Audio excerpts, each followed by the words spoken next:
ഒരാളെ കുറിച്ച് അപവാദങ്ങൾ പറഞ്ഞ് അയാളെ തളർത്തുക എന്നതാണ് ഇപ്പോൾ പത്തനാപുരത്ത് നടത്തിക്കൊണ്ടിരിക്കുന്നത്. സാർ കണ്ടു കാണുമല്ലോ. അല്ല, അത് എനിക്ക് വളരെ അടുത്ത പരിചയമുള്ള ആളാണ് ഇദ്ദേഹത്തെ കാര്യമായി എതിർക്കുന്ന ഒരു സ്ഥാനാർത്ഥി. ഞാൻ പേരൊന്നും പറയാൻ ആഗ്രഹിക്കുന്നില്ല.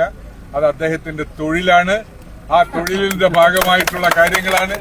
അടച്ചുപൂട്ടാൻ ശ്രമിച്ചുകൊണ്ടിരുന്ന ശ്രീ ആര്യാടൻ മുഹമ്മദിനെ പോലെ പരിണിതപ്രജ്ഞനായ ഒരു നേതാവ് കൈകാര്യം ചെയ്ത ട്രാൻസ്പോർട്ട് വകുപ്പ് അടച്ചുപൂട്ടുമെന്ന് അദ്ദേഹം പ്രഖ്യാപിച്ചെടുത്ത് അത് ലാഭത്തിലേക്ക് എത്തിക്കാൻ കഴിഞ്ഞ കൈകളാണിത്.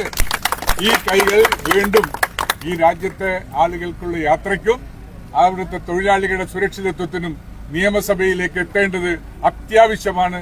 അതിന് വേണ്ടാസനങ്ങളോട് വിട പറഞ്ഞ് ഇടതുപക്ഷ ജനാധിപത്യ മുന്നണിയെ ശക്തിപ്പെടുത്താൻ അതിലെ ഒരു ജനാധിപത്യ പ്രസ്ഥാനം എന്ന നിലയിൽ NCPയിൽ അംഗമായിട്ടുള്ളതാണ്. ഗണേഷ് കുമാർ എന്ന് പറയുന്നത് ദീർഘകാലമായി എനിക്ക് സൗഹൃദവും ബന്ധവുമുണ്ട്. ഞങ്ങളുടെ പ്രിയപ്പെട്ട മോഹൻ വെട്ടത്ത് അദ്ദേഹത്തിന്റെ ഞങ്ങളുടെ കോമൺ സുഹൃത്താണ്. അതിലൂടെയാണ് ഞങ്ങളുള്ള പരിചയങ്ങളും ബന്ധങ്ങളും കോൺഗ്രസിലുള്ള കാലത്തും എല്ലാ കാലത്തും നമ്മളുള്ള ബന്ധങ്ങളുണ്ട്. ഇദ്ദേഹം അസംബ്ലിയിൽ ഉണ്ടാകേണ്ടുന്നത് ഈ നാട്ടിന്റെയും ഈ സമൂഹത്തിന്റെയും അത്യാവശ്യമാണ്.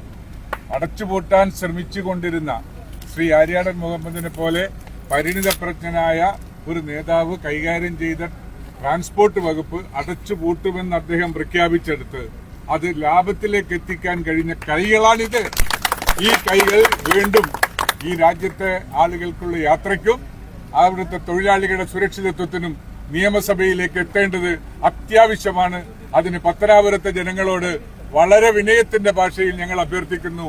ഗണേഷ് കുമാറിനെ നിയമസഭയിലേക്ക് തിരുവനന്തപുരത്തേക്ക് അയക്കുക.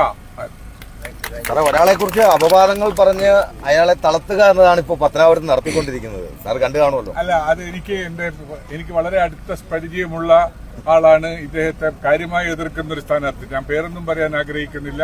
അത് അദ്ദേഹത്തിന്റെ തൊഴിലാണ്. ആ തൊഴിലിന്റെ ഭാഗമായിട്ടുള്ള കാര്യങ്ങളാണ്.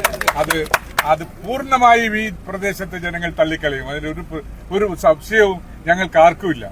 അതൊരു തൊഴിലാണ്. ഇതൊരു ജനങ്ങളെ സേവിച്ചുകൊണ്ട് പോകുന്നല്ലേ? അതെ, അതാണ് അതിനകത്ത്.